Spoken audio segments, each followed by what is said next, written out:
Friends, मैं हूँ दीपिका पराजुरी और मैं फिर से लेकर आई हूँ आप सभी के लिए फिल्मी पिटारा।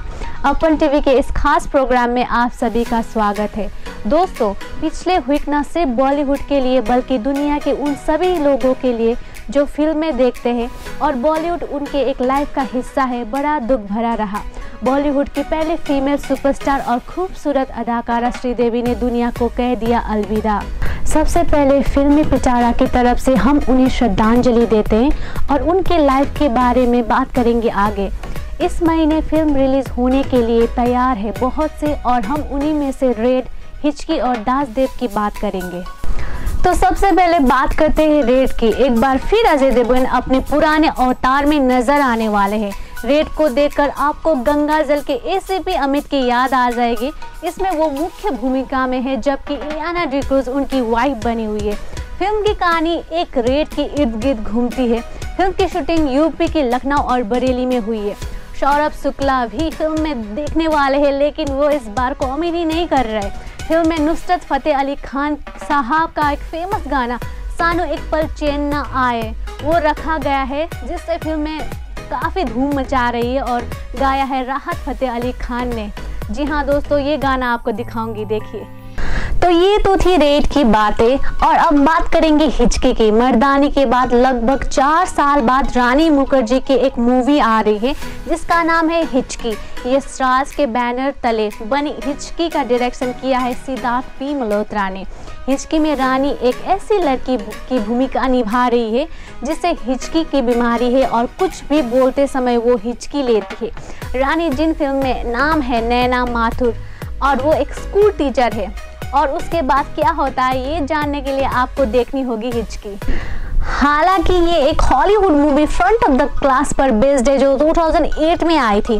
रानी ने हमेशा की तरह अपने किरदार में जान डाल दी है। मर्दानी में उनका एक्शन अवतार देखने को मिला था और अब वो किरदार वो कर रही है, वो बहुत लोगों के लिए एक इंस्पिरेशन हो सकता है।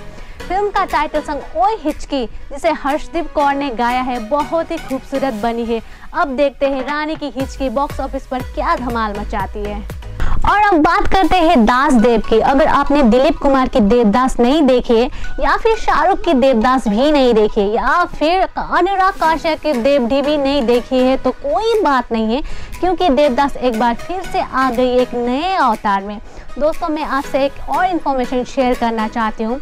देवदास जो एक बंगाली की परिचित नॉवेलिस्ट शरद चंद्रा का लिखा हुआ एक उपन्यास है जिस पर काफ़ी ज़्यादा फिल्में बनी है और इस बार ये जिम्मा संभाला है सुधीर मिश्रा ने। सुधीर मिश्रा की फिल्म ऑफ बीट होती है, चाहे वो खोया खोया चांद हो, चमेली हो या हजारों ख्वाहिशें ऐसी हो। फिल्म में अभय शर्मा देव के किरदार में है, वही ऋचा शर्मा बनी है उनकी पारो। अदिति राव हैदरी इसमें चंद्रमुखी जैसा किरदार निभा रही है। साथ में मुक्केबाज के विनीत सिंह भी है और अनुराग कश्यप अकीरा के बाद एक बार फिर से इसमें एक्टिंग करते नजर आएंगे। वैसे अभी तक की फिल्में इतिहास में देखा जाए तो जितनी भी फिल्में देवदास पर बनी है वो सफल रही है। अब देखना है कि इस बार इसकी कहानी किस तरह से दिखाई गई है। तो ये तो हो गई दासदेव के बारे में और बॉलीवुड के बारे में। अब मैं लेती हूँ छोटा सा ब्रेक, कहीं मत जाएगा। I will right back, stay tune और देखते रहिए अपन टीवी।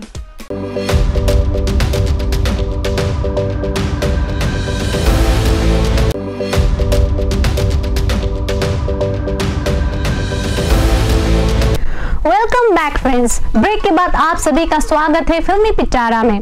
तो दोस्तों, ये तो थी बातें बॉलीवुड की और मैं बात करूंगी श्रीदेवी की जो अब इस दुनिया में नहीं है। पर एक और बात है कि श्रीदेवी जैसे पर्सनालिटी कभी मरा नहीं करते।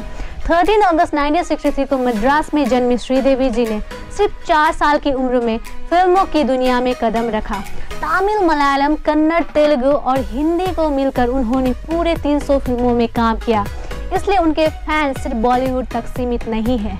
हिंदी फिल्मों में उन्होंने 16वां साल से एक सोलो कदम रखा, पर सही मायने में उनकी अगली फिल्म सदमा को फिल्म क्रिटिक पहली फिल्म मानते हैं। ये वो फिल्म है जिसने इतिहास रच दिया था।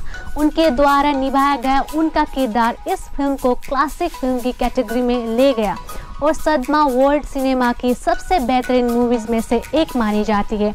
इस फिल्म के लिए उन्हें फिल्म फेयर का बेस्ट एक्ट्रेस का अवार्ड भी मिला।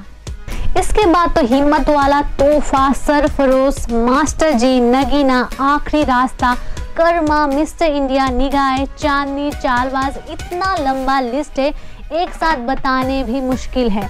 तो दोस्तों एक तो ऐसा था श्रीदेवी का स्टारडम, जो बड़े बड़े एक्टर भी उनके साथ काम करने से कतराते थे। फिर धीरे धीरे उन्होंने फिल्मों से किनारा कर लिया और अपनी फैमिली को पूरा टाइम देने लगी। पर जब इंग्लिश विंग्लिश से उन्होंने वापसी की तो एक बार फिर से दर्शकों ने उन्हें सर पर बिठाया। पिछले साल उनकी फिल्म मॉम आई थी, जो बॉक्स ऑफिस पे काफ़ी सफल हुई, और इस साल उनकी आखिरी फिल्म शाहरुख खान के साथ आने वाली है, जीरो। उनके काम के लिए भारत सरकार ने 2012 में उन्हें पद्मश्री सम्मान भी दिया। 24 फेब का वो दिन उनके परिवार और उनके चाहने वालों के लिए एक मनहूस दिन साबित हुआ, जब उन्होंने अचानक इस दुनिया को अलविदा कह दिया। तो दोस्तों श्रीदेवी भले ही आज हमारे बीच नहीं रही, पर उनकी फिल्मों के माध्यम से वो हमेशा याद रखी जाएंगी। ये दुनिया उनको कभी भूल नहीं पाएगी। तो भगवान उनकी आत्मा को शांति दे। तो दोस्तों ये तो बात हुई श्रीदेवी जी की। अब मेरा जाने का टाइम हो गया है, मुझे दीजिए इजाज़त, और आप सभी एंजॉय करिए इवनिंग का चाय के साथ और देखते रहिए अपन टीवी। बाय।